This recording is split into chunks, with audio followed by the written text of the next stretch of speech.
Go down and click hold now.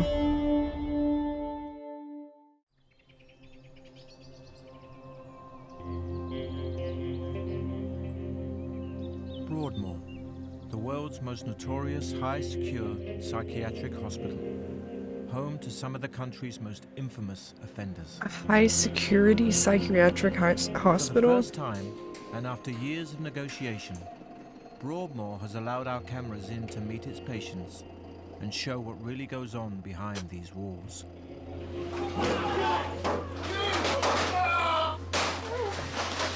November 2-1, we're now in Kempton Wall, picking up a couple of patients. Can you confirm that gives you 4 there, please, over?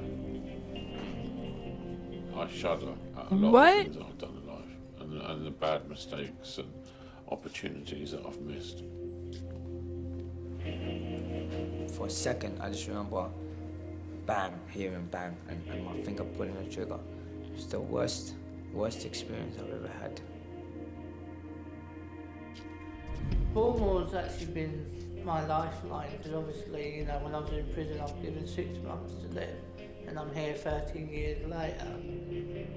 I thought, oh no. What? I'm going to the What did these farm. people I said, do? Oh no, mate. I knew I was coming here. I had a feeling I was coming here. What? Men are sent to Broadmoor because they are suffering from serious mental disorders, and many have committed violent crimes. They are considered too dangerous to be treated anywhere else.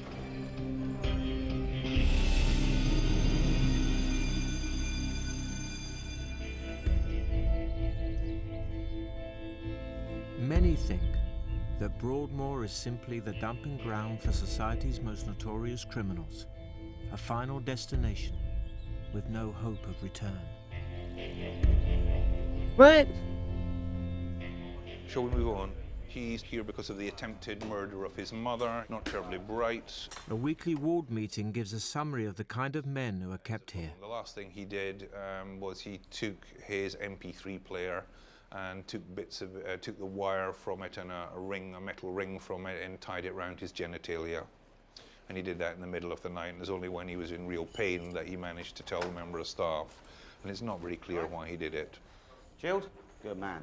In prison, it became clear that there was something What? wrong with this guy. Broadmoor is home to 200 men, each carefully assigned to one of 15 wards depending on their mental He state. took his iPod apart and About just him, he's used the 33, wire. index offense of murder. He's got extreme kind of borderline personality disorder, antisocial personality disorder. He's in this hospital because in a medium secure unit, he sharpened the handle of a toothbrush and tried to stab a member of staff in the face. Patients' identities have been protected What? at the hospital's request. Cranfield is the intensive care ward for the hospital's most acutely mentally ill patients. The men here are unpredictable and violent, and the simple act of serving meals has to be carefully tailored to the individual. That is nuts.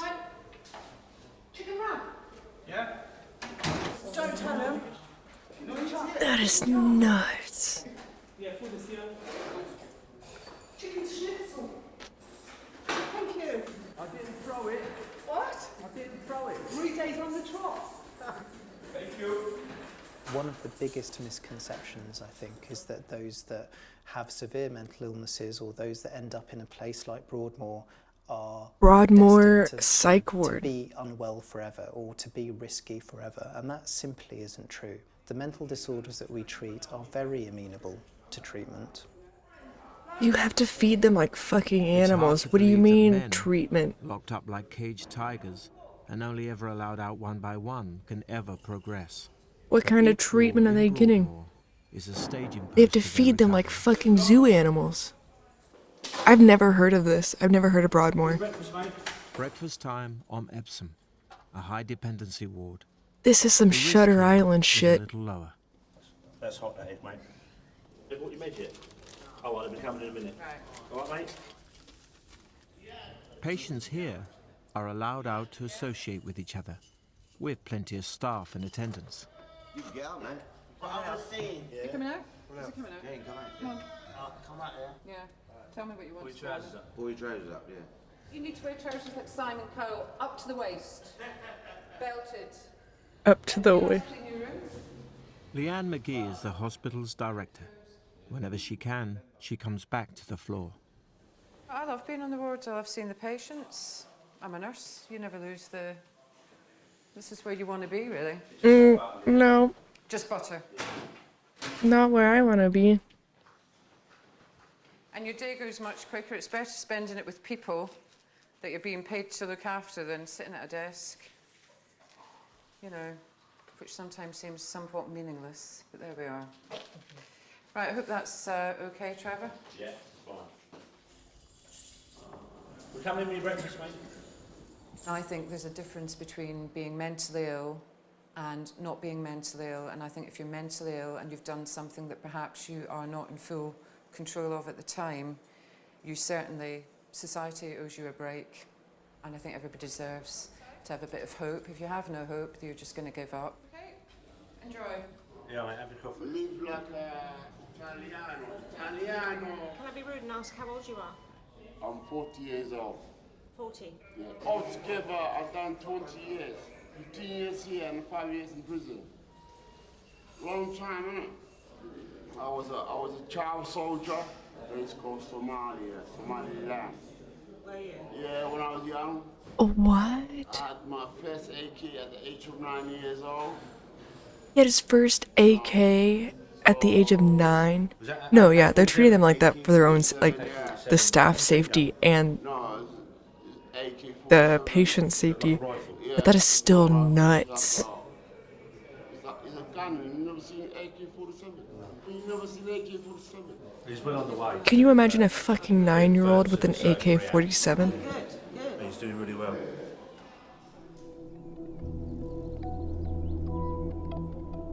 Once the risk of violence That to is themselves or wild. others has been reduced, a patient can move to the greater freedom of an assertive rehab ward. We all have keys for our own room. But can you really, like, do people ever get released from here? Like, do they actually, like, rehab Adam has been people? on Canterbury ward for the past No, we 4 haven't. years. We did Unabomber, Oklahoma Before City that, he Bomber, and the spent Pizza 9 Bomber, years in Broadmoor, and 2 in a high Canadians. dependency ward. The rooms are quite small, about 6 foot by 3 foot, and you can actually just about touch wall to wall. Toilet in there. But I completely forgot about Son of Sam. Toilet Yeah, we'll have to do him. basin. The only problem with having the toilet in there is we've also got our wardrobe in there. Convicted of arson, he was 7 years into a life sentence in prison when his self-harm became so acute he was moved to Broadmoor. I had a very long history of self-harm, but when I was in the prison service, it escalated to the point where I was putting my life on the line on a daily basis, because I was cutting arteries, tendons, but it's like my hand, it's totally gone straight and backwards because I got a wound here where I cut all the tendons and that. Thank you, love. Oh my god. I had a very traumatic childhood. The way I felt is that my parents didn't love me as much as they should have. I was sexually abused by various people outside the family, and because of the sexual abuse, self-harm started taking place when I was about 8 years old. I started off with nails and things like that, and I also started setting fires at that age as well. I just sort of grew up hating everybody, hating society, hating life. Self-harm was a way of me escaping all that. What? I'll just do that, turn it down, and I'll just lie in my bed like this. And then once the beat gets going, I'll start doing that. Adam's Broadmoor journey has been long with many setbacks, but the end is finally in sight. He's to be allowed out on trial leave to a medium secure unit 30 miles away. So they just, like, go from psychiatric ward to less monitored places? All is well. The constant toing and froing of patients on this ward can make you forget you're in Broadmoor. You know, chopped garlic, all going into one pot. But there's always the reminder that this is a high secure facility for men capable of violence. When patients taken in turns to cook, careful account has to be kept of everyday household items, especially of those that could be used as weapons. Thank you. When I left here last time, I'd done a catering course. Dylan is 49. It's his second time in Broadmoor. Second This is time? how Dylan remembers his childhood. I got born into a satanic family, very, very violent. In some cases, it would have been better to have killed me than to allow me to have this abominable life that I've had. My father, thankfully, he died homeless, alcoholic, so he was the bone breaker. You know, he would break my bones and leave me in the attic and just, that'd be it. Do you know what I mean? So I had to learn pain very quickly. Oh my god. Did you watch that Death Row thing? I didn't watch this week. My father raped and beat my mother badly. In his twisted thinking, he could raise a demon from some kind of hell by raping her in the way that he did. Moment I was born, she freaked out. She said, "Oh, your eyes are evil, you're evil." And that was it. She just tried killing me. She made me cat's food all the time. She was keeping me locked up in the attic. Wasn't allowed to talk to my brothers or my sister. So he thought that by raping his wife? Yeah, she was Good night. adamant that every single This one's avenue wild. of my childhood was going to be destroyed. And she done her best of that. Yeah. You guys can't be as degenerate during the week. Was pretty thin. I had to steal my food.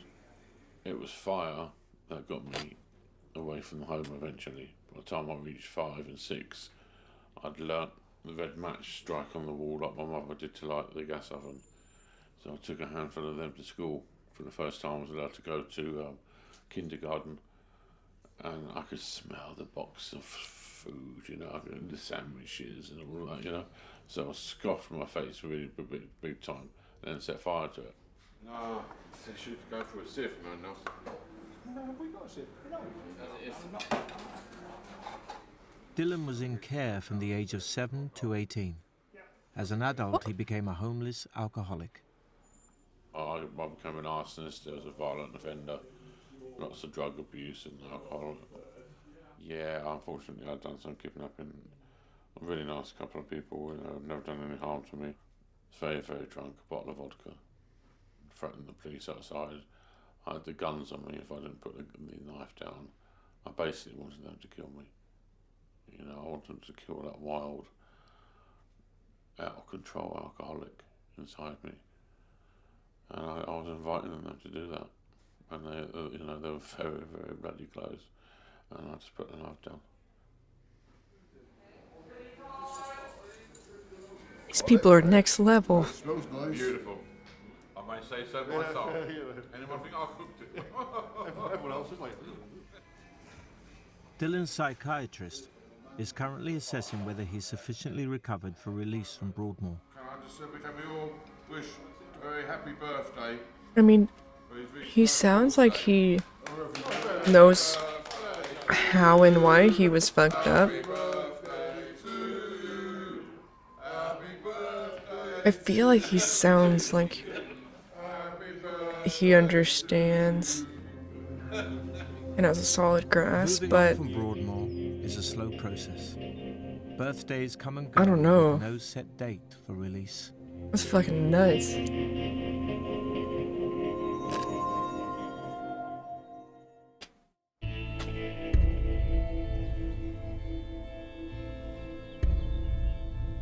Broadmoor has 800 staff. Many have been here for years despite the daily risk of assault.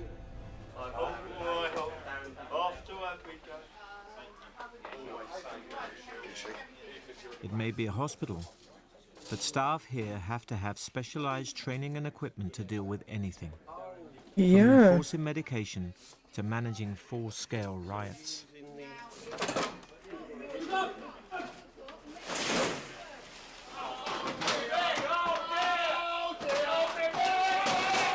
It's unusual training for nursing staff.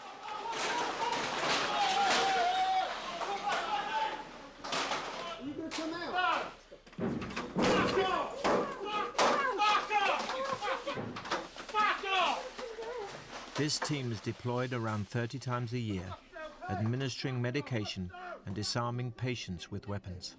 They have to do that to administer medication. Not everyone in Just get Broadmoor is injectables directly and dart violent, them. but their behavior can nonetheless cause Just get grave risk injectables to and others. dart them. Anthony has been on an admissions ward for 5 months. He's at the start of his Broadmoor journey. Is that your normal reading? No, we're forced to read out of the Sun or the Mail. But no, probably I wouldn't choose it. It's arson that has led to Anthony's incarceration in Broadmoor. His mental health began to deteriorate at university. When I was I'm 19, texting the started eating quite large amounts of cannabis. I'm texting the Brits. I'm summoning them. Started eating it? Yeah. I had a glimpse of what I thought on cannabis were things that could solve problems for the whole of the world. I became very grandiose. I believe that the sum He of got the total high energy on in the weed universe was God, and therefore and thought he was you are Jesus? God, and I'm God, and this bed is effectively God. And then doing just bizarre and unusual things like climbing bridges and surfing on trains and taken back to hospital because I drove past a police car when I'd been high So, but when you say you drove past a police car, what's wrong with that? on the pavement. Ah. Anyway, during that period, somebody broke into my What? flat and kicked the door down and threatened me in my flat. He drove past a police car on what? After I'd been banging and making music on the window, so I'd been a bit of a nuisance neighbour. But I didn't have a mobile phone. After he left, I barricaded the door and lit a fire in my window to try and get help. Sent to a medium-secure psychiatric unit, he again became psychotic and started a fire there. This brought him to Broadmoor. He's previously been on preventative antipsychotic medication, and now his psychiatrist wants him back on it. My introduction to the mental health system was a jab full of a medication that when you wake up you just feel absolutely terrible, you can't function, you can't communicate, you can't do anything, and it effectively makes me mentally disabled. Anthony is refusing to go back on medication. My doctor, he's saying I'm well at the moment, however, he was sort of pointing out that the MOJ and probably the public Yeah. in general will not You're accept good until you're me not good. in the community off medication. So saying Like, that's the thing about antipsychotics if I don't and get people that medicated, I'm rely on bad. antipsychotics is you're good until you're not good. And there's no shame in Many of the patients here needing have a history it. of substance abuse, often linked to their mental illness. Therapy aims to give them the skills to resist temptation. So what we want to do is expose people to some substances today, okay? What?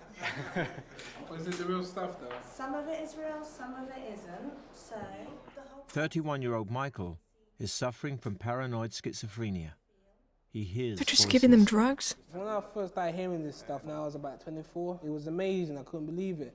I had to run out of the house because I was scared. I mean, something speaking to your head. That's, unheard of to me, do you understand? It might have been drug induced because I was smoking cannabis heavily at the moment, but it goes more deeper than that. It smells real. Is there a face associated with the voice for you? Nah, just something like in my head. Nothing. It's like a living part in my head. It's like a demonic kind of being, you understand? But now while you're talking to me, has it been talking? Well, it just called me a fool at this moment that he just mentioned it. But while I was talking, it wasn't saying nothing. But now he mentioned it, I came to think of it, and he just called me, yeah. I know it's hard to believe unless you live with it, but it's just like having a conscious being in your head. Learn to live with it. I'll take that suitcase back to my room. And do what? It's just nothing. Do nothing, yeah. Stay away from drugs, right? It's not good. While medication has diminished Michael's voices, it hasn't eradicated them. How confident are you not to use? 8. An 8? Yeah. Okay. Obviously, I would like to be at the top end of the scale. Mukhtar has been in Broadmoor for 2 years. At least she's It's been honest. the most stable period of his life so far. At least she's honest. Never seen my mom, you know. She's supposed to be in America. No. You've never seen her your whole life? I've never seen her my whole life. I've tried to find her, but that's the difficult part because I don't even know her full name.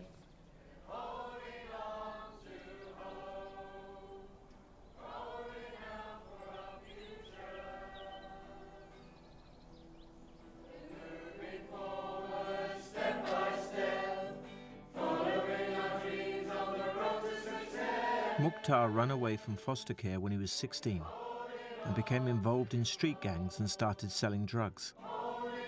He didn't realize he was also becoming mentally ill. I've had a lot of stress. I kept on hearing voices and I kept on attacking people and I kept on being erratic behavior. A rival gang warned Yeah. him off their territory. What's that mean? Mukhtar says his drug supplier gave him a gun and told him to deal with them. Holding a weapon, my first time, and it felt like whoa. To some extent, it did feel like, you know, that I'm dangerous now.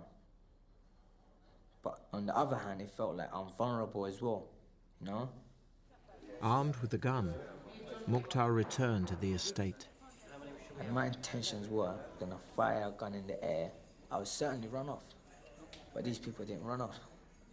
They chased me to the block of flats. Now I'm cornered. They attacked me, hitting me with knuckle dusters. One of them got the gun like that and pulled it, like to try and take it off my hand.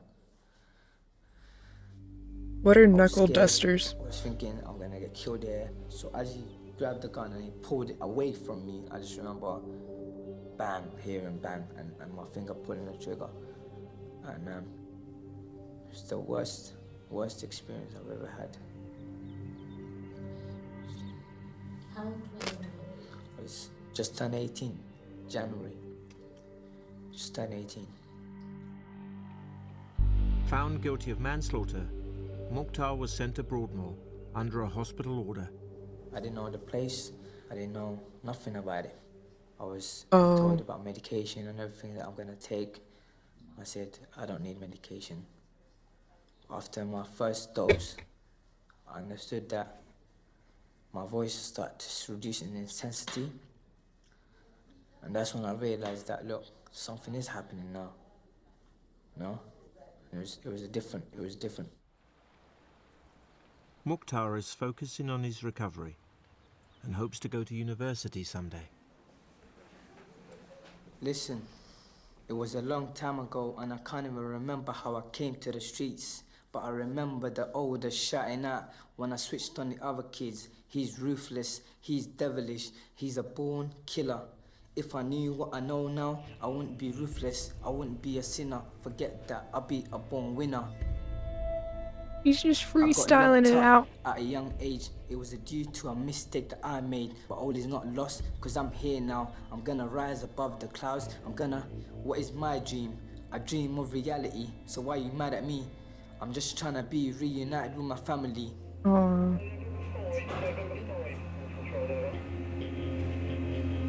Like everything in Broadmoor, getting in and out takes time and follows a strict protocol. Yes, Alpha, that's all received. You're clear to move. Escorted by nurses, Adam has been out to visit the medium secure unit he's hoping to move to within the next couple of weeks. Yeah, I'm 5 feet off. So it didn't go as well as I thought it would. Oh, the person whose bed I'm waiting for, who should have had their MOJ permission, hasn't got it, and everything's changed and everything gone tips up. So there's going to be no movement for at least 2 to 3 months. So. Adam's been here for 13 years. He thought he was leaving in a week. Now it could be months. Aww. Yes, Poor thank you, guy. number 5. It went tits up. It's a big disappointment. So they only move them when they have open beds? Now I'm confused.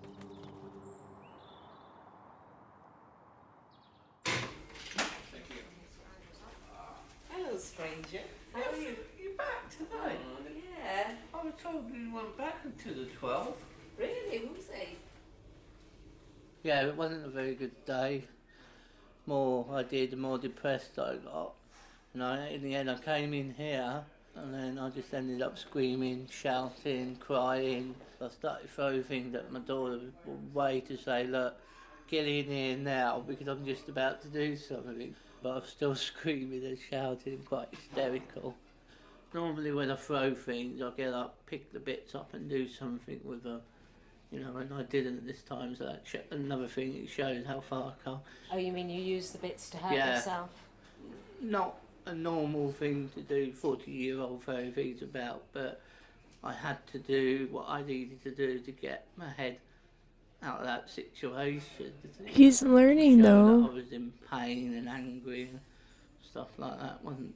But you didn't He's learning, I though. didn't self-harm that time, which I got a lot of praise for. If Adam does self-harm, he'll jeopardize his chances of transfer out of Broadmoor.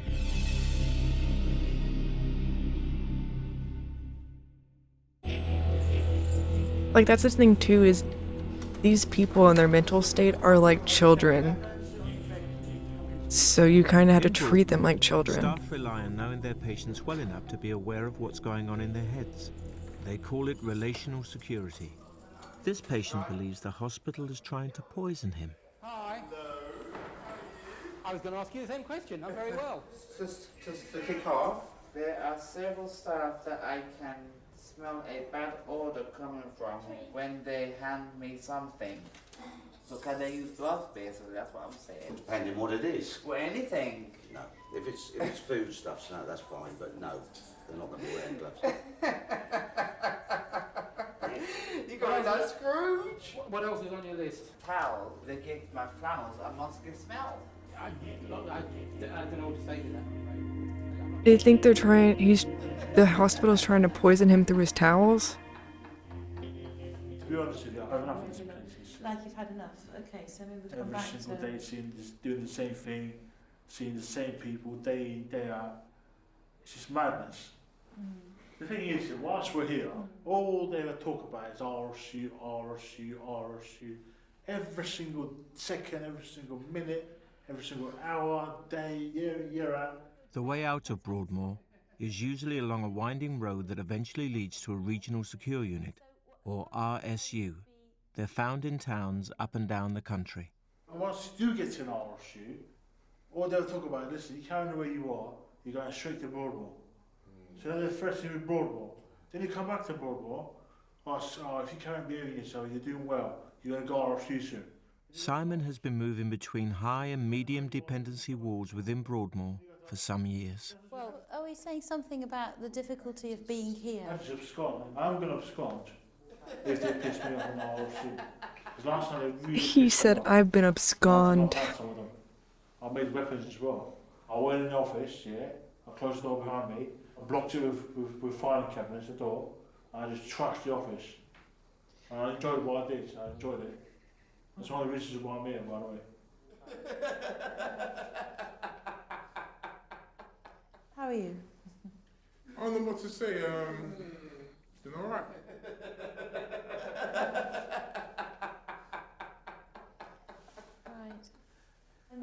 He's crazy. He don't know what he's laughing at either. That's rude. There's nothing funny about that, do you understand? Stay rude, man. Come and behave yourself, man. There's laughter in it, there's inappropriate laughter. Yeah. If somebody's sharing some serious things, they might think you're laughing at them. You know, That's paranoia. just got to be mindful of that. Once you go in, you don't come out? That's what I was wondering, because they talk about like release. In his medium dependency ward. He's due to return to high dependency. It's a step backwards. So he's been here before, you know him? Yeah, it's his third time back, yeah. But he likes it on here. likes the staff and he likes the structure, so that's why he wants to come back. So some days when he wakes up, he'll say that I'm Turkish today, and then the next day he'll be Greek. So it's quite funny. But yeah, no, you can have a laugh with him, which is good. He is one of the funnier ones of the crew. You all right? So they just move them back and forth? They're collecting Simon Depending from the on seclusion area their in mental state? Chepstow ward, where he's been kept since the incident. Get yourself ready, you come with me and Trev. He's threatened to attack more staff and needs the restrictive regime of a high dependency ward. Job then. Gotcha. Okay. He's got his back to the door, yeah? Bit back to the door. That's it. Hands behind your back, mate. Well done. Come right back then. Come back and we'll get the trainers. Put your trainers on.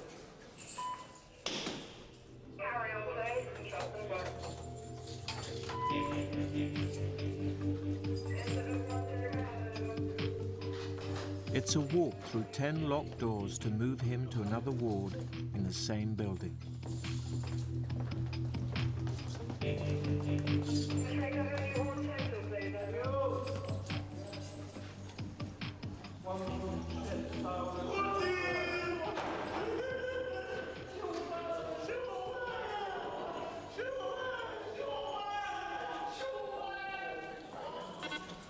We don't like to see anybody coming back, but it's a quick fix. I mean, we get him back into the structure.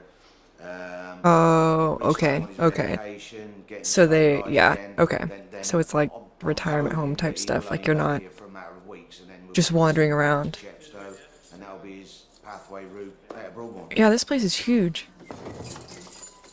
Isn't it dangerous wearing a tie? No, it's clip-on type. So, anti-strangle. That's smart. That's smart.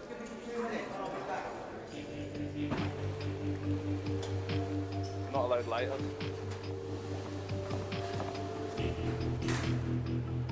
For many of Broadmoor's patients, there's stability to be found in the strict routine of an institution.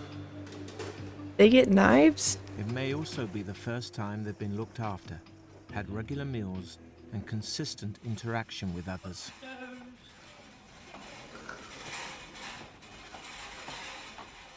It's easy to be bad. There's no rules to be bad, but there are a billion rules to be good. But I'm learning. Dylan was a homeless alcoholic for years and ended up living in a forest, There's no foraging for food. There's no rules to be bad. There's a billion rules to be good. He's been on an assertive rehab ward for 4 years.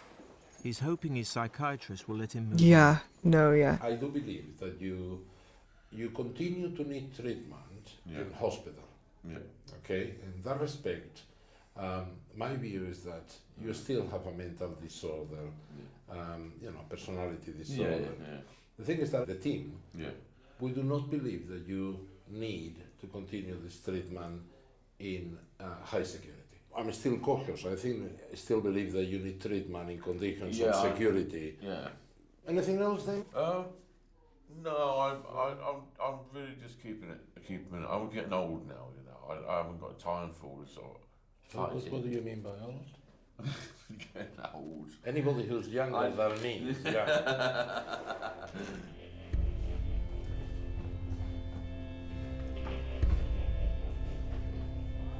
As the saying goes, I'm not the only gay in the village. It's a me.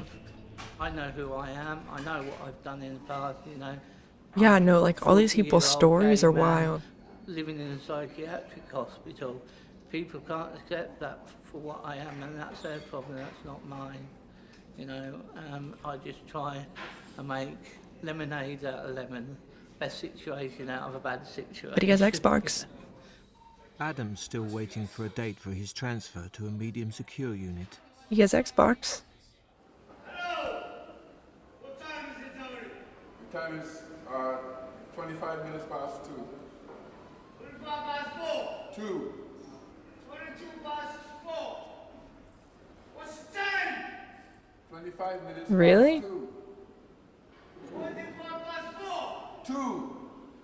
Past 4. All right. Yeah. Past 4. If you say so. That was super formal, the handshake. If it came between you leaving Yeah, and no. you taking medication, what would you do?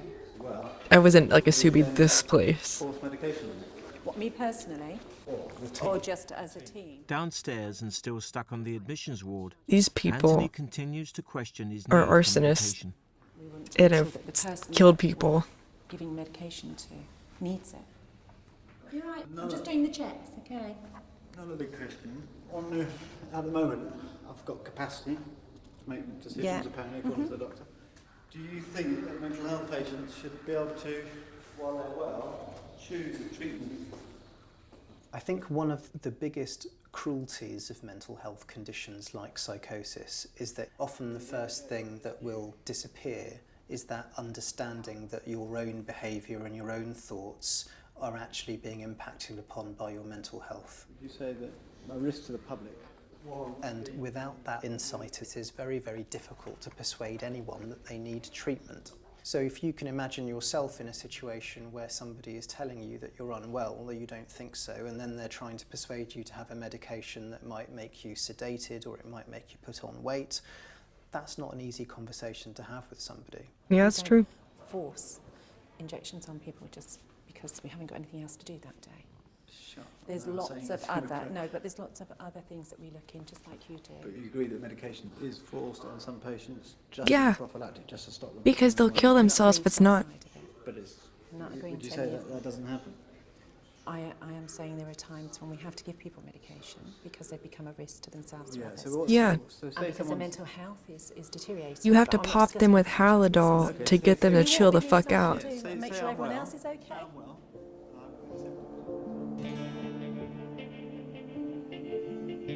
Adam's got the news he's been waiting for. His bed in the medium secure unit is finally available. Yeah, no, I've never heard of this place before. This was just like a click hole that I entered. People know I'm in here. I'm glad he's going, and it's nice for him to be going. In a way, it's a bit sad as well because, like, It is wild. we've been on the same ward together for nearly 4 years. So He'd be missed, but he won't be forgotten. He stood by me through the thick and thin, really, on the board. When I had my own problems on the board and that, he stood by me and helped me out and does a lot of things for me and looked after me, and, you know, and Like, I try to look after him. The things these people have done are wild. Not that bad, but It's his final evening and time for a last movie with his mate. Jennifer Lopez is in a lot of films lately. Do you have to stay outside in the corridor? unfortunately, yeah.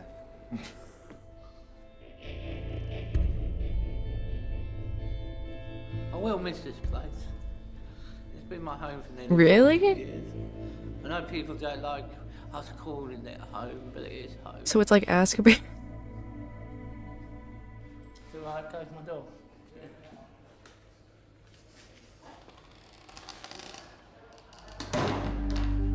Last night behind the bar. Wait, they get curtains?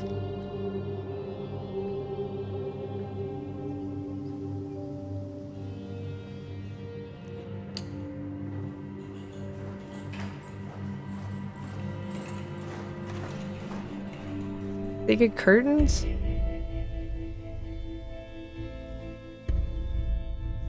Anthony's condition had been stable, but a few days ago he was forcibly medicated following an incident on the ward when he refused to return to his room and threw himself on the floor, singing prayers.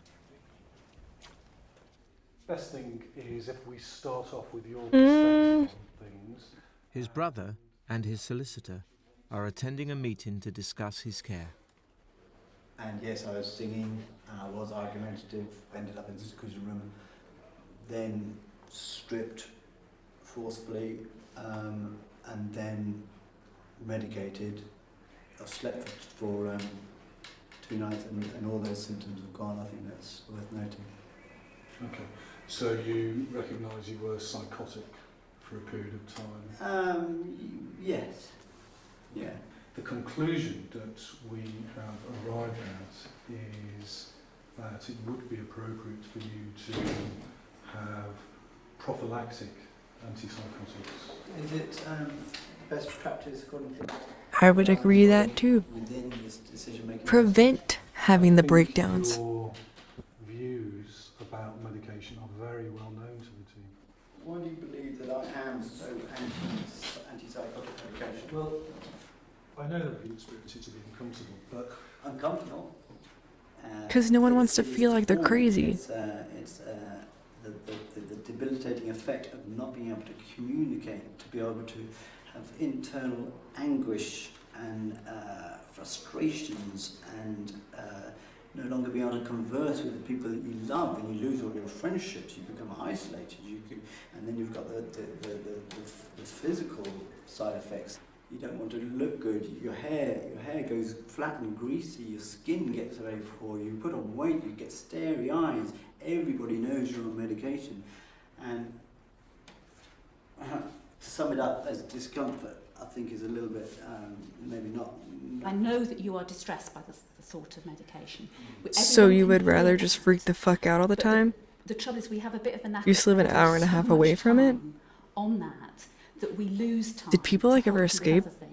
Because we have whilst hearing what you want to say, something similar, not to this extent, in town. Not having that be the only. And it's like right behind an elementary school, and they would randomly have people escape and like run up to the elementary school fence. Is likely to prolong his time in Broadmoor.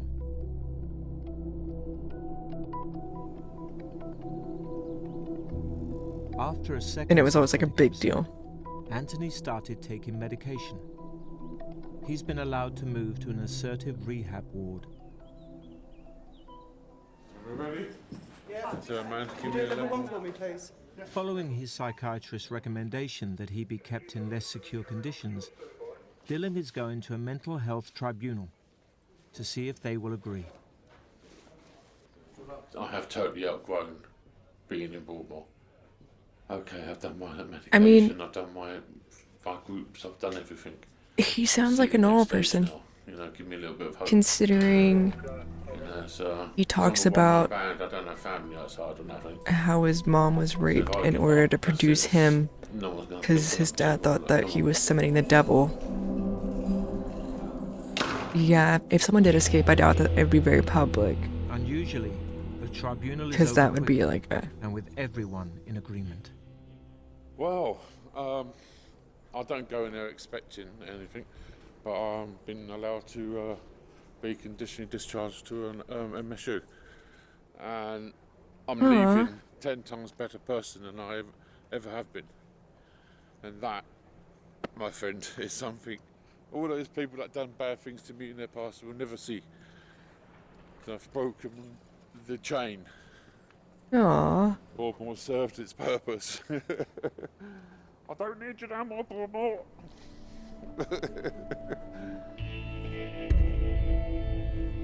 Okay, that's kind of cute. Adam is finally leaving Broadmoor, and Leanne, the hospital's director, has come to say goodbye. Oh, okay. All the best. I just hope he doesn't like get stuck back in there. All right then. Because Cheers. they said that they usually come back. That's nice for to come down. You look after yourself. Don't get too stressed out. Don't let this place drag you down. Right, excuse me, all right, you soon. See you later, alright? Yeah, take care. Good luck. I'll give you that. Thank you. And I'll give you this. Don't have the key ring, because that's my own. Bye-bye, room.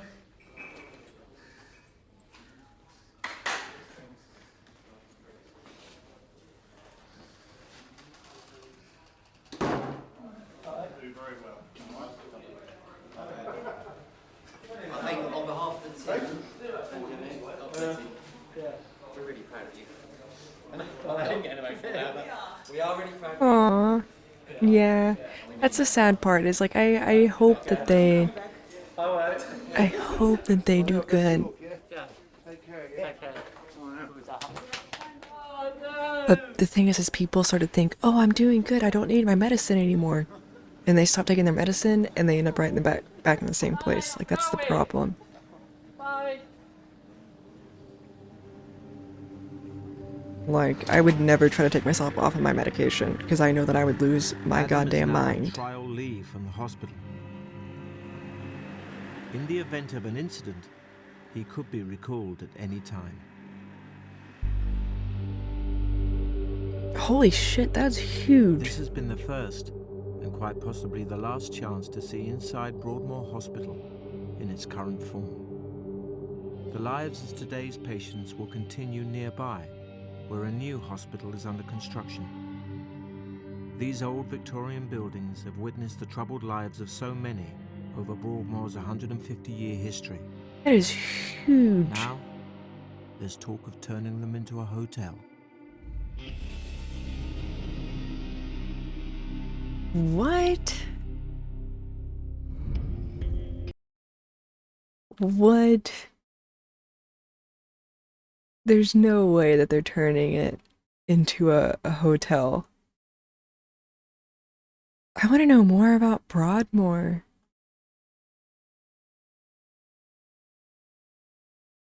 I want to know more about Broadmoor.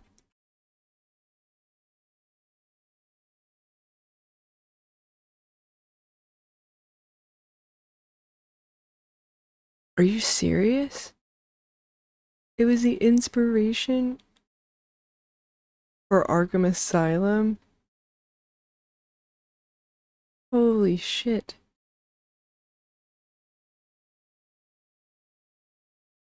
What is that? What?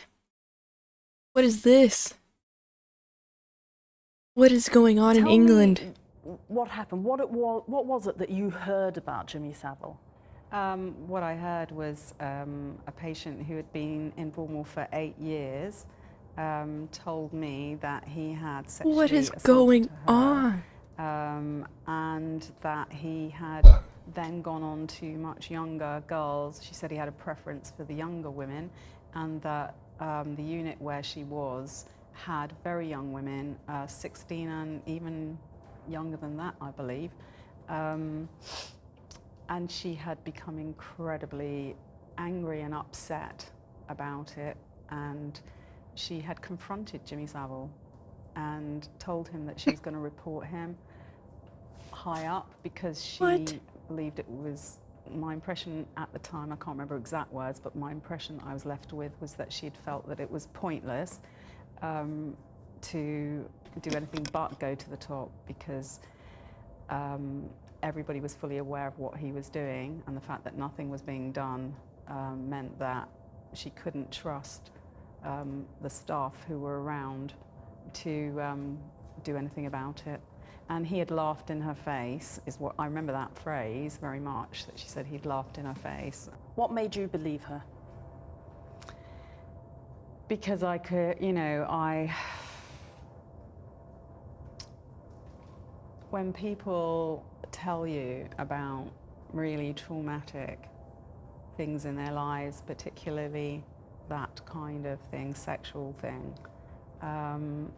you can tell by so many things about their body language, their eyes. It was genuine. It was, you know, I'd have laid my life on it. You know, I knew she was telling the truth. I knew it right through to my core, you know, absolutely. And so what did you do? Well, it was difficult because at that time we didn't have, as nurses, the kind of guidelines that we had nowadays, so there was no confidentiality policy. What? And she had asked me not to tell anyone, and I did make a decision to breach that, which obviously put me in a difficult position with her as well. But I tried to persuade her, but she was terrified of authority. She just wanted to keep her head down and get out, get free again, which I can absolutely understand. But I was really concerned about what she had told me, because clearly there were women who were continuing to be sexually assaulted. Yeah. And he had a free reign. She told me that he had his own keys. She told me that he had his own rooms. She told me that he moved freely within the women's unit and around the hospital. She told me that he would come and pick and choose who he wanted. She told him she actually saw him, and so did, he was quite blatant that on one occasion she saw him having sex with a girl, and I believe, my recollection is that she said under the stage, so whether there was some kind of, or behind the stage or something. What? In the theatre that they had. So women were continuing to be sexually assaulted, and from what she was saying, my impression was that in order for that to be happening in that way, you know, the obvious conclusion is that people must have been aware. When you went and told someone in authority, presumably, who was it that you told, and what was the response to you? I told the charge nurse where I was working, but again, the culture was very different then. For example, we had a social club in the hospital grounds, and I used to go to the canteen at lunch. My charge nurse and many of the particularly male staff would go to the social club, and you know, I saw them on the rare occasions I did go there. I would see them drinking, you know, 8 pints. I know beer was lower alcohol then, but it was still, you know, a good 8 pints that a lot of them used to drink, and come back, you know, drunk, clearly very They had a bar laissez-faire, there? but sort of actually they were pissed, back to the ward. So They had a bar? as a woman, you know, and I think many of the women there did a lot of the legwork, and What? we weren't valued for our opinions. We weren't encouraged. I didn't feel I was encouraged for my opinions at all. So when you said to the charge nurse, look, I've heard this about Jimmy I Savile said what- and his yeah. behaviour at Broadmoor, what did they say to you? What did this charge nurse say to you? He was, thought I was crazy. You know, I can't remember the exact words. I just know that he didn't take any notice. I was an irritation. I brought it up on several occasions. I was obsessed with it. Actually, I was completely obsessed with it. It bothered me. Yeah, I saw tremendously. that he And, was knighted. It bothered me tremendously that he wasn't taking it seriously. So did you try and go to someone else? Yeah, I went to the rank above him, which was the nursing officer for the area that our unit was in. And so we're not talking about Broadmoor here, of course. We're talking Yeah. about another hospital. That's right. So they could perhaps justifiably say, well, this isn't our area, that's Broadmoor, this is us, it's not our responsibility to do anything about it. I don't think there's ever a justification in life if you know that people are being inhumanely treated and criminally treated. If you hear of that, I don't think it's right in any era to say that's okay because it's happening somewhere else. You know, otherwise we're back to kind of the Holocaust, really. What era? I wouldn't are we go that talking far, about but Well, you were right up until that. At the earliest, I'd say 78, and at the outset, 82, 83, between those years. And I can't be more specific than that, but I know that it was between those years.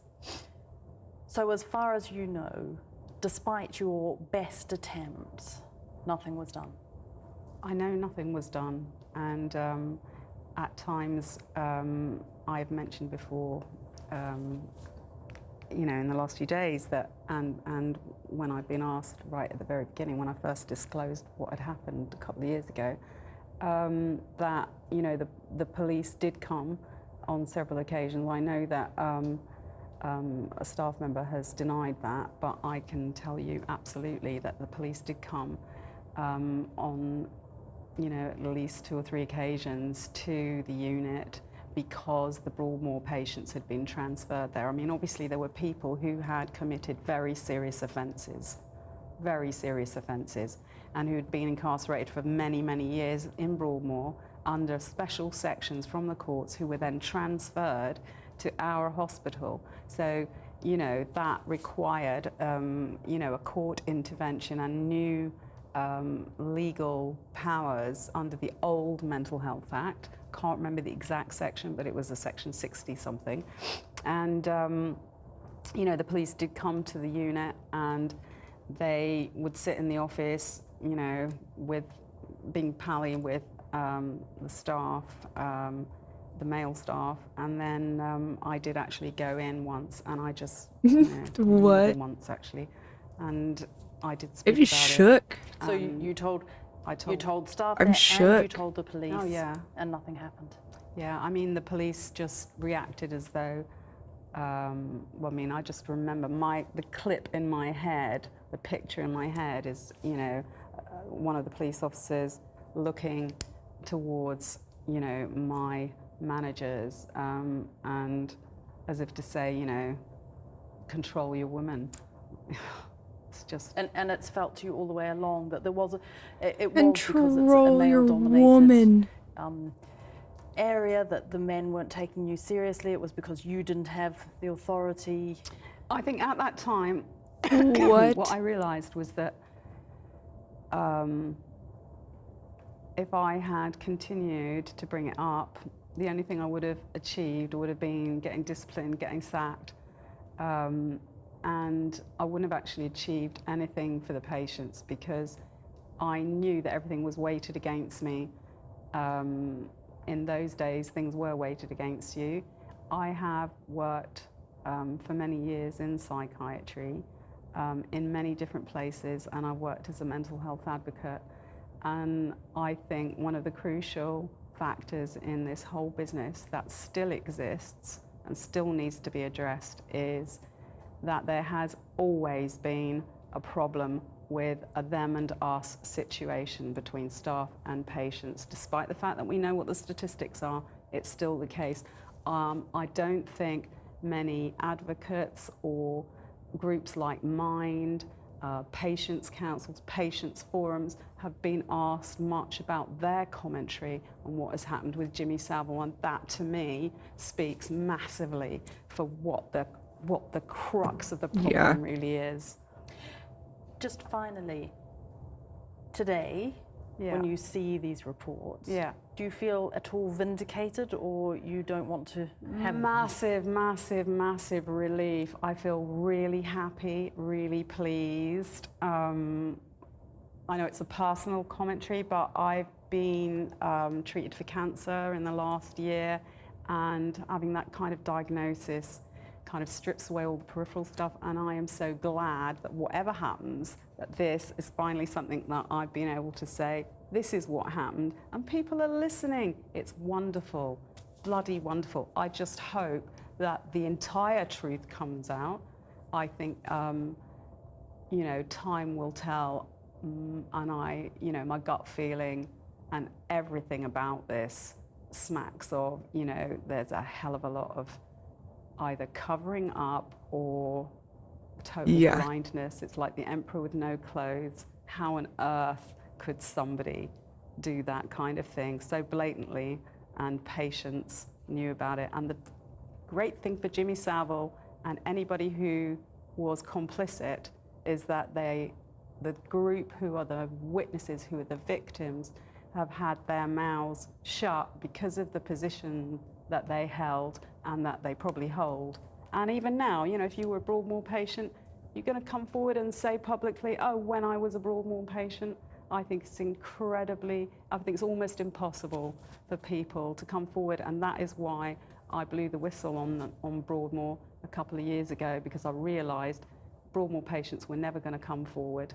Yeah, I'm going to be truthful, yeah, with the stigma that's around. I wouldn't come forward and say, oh, by the way, when I was a Broadmoor patient, ... You know, they want their neighbours to know. It's incredibly difficult. That's why they're so vulnerable, and still are.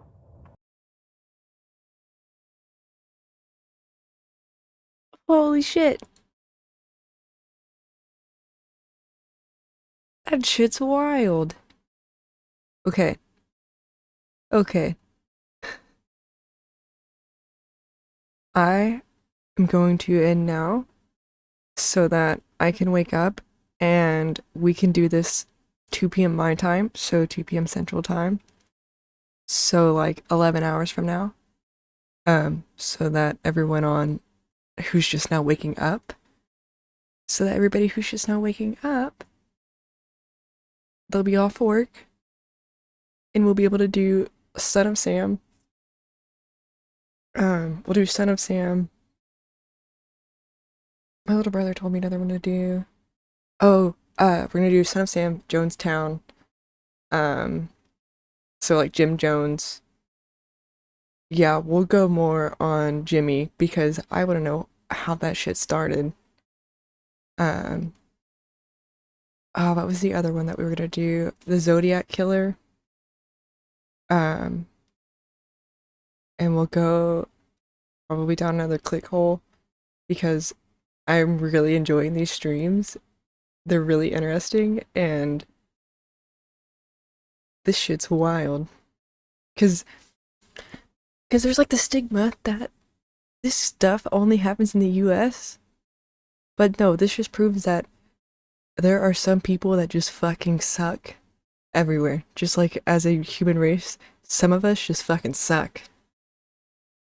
And maybe I'm fucked up in the way that I'm interested in it, but it's more that, yeah, you can send them in the crime shit we should watch, send them there, because that's like where I look at all the stuff to watch. No, okay, and we had a viewer today, so we did the Unabomber story, and he was like, oh yeah, I'm friends with his daughter. Like, it's a small fucking world. It's a small world. But that also, like, proves my point of it can literally be anybody. It can be anybody. And it's usually people that there were all these signs and people had said something, but we just, like, ignored it. And so, like, that's what I think is the most interesting about these cases is they are normal people, but there is just something that happens or something that is the catalyst that makes them just, it triggers whatever evil.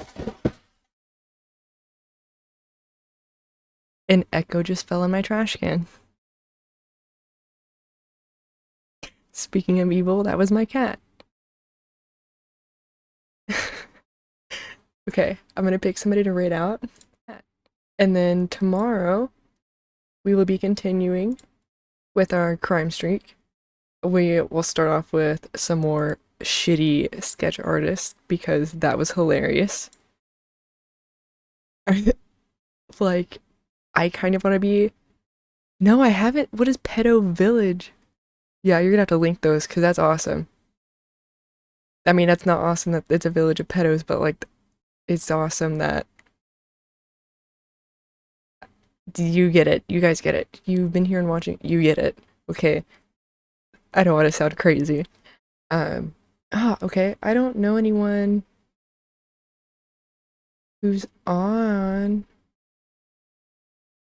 Like, I kind of know this person, but I haven't watched. I don't... If you guys have suggestions...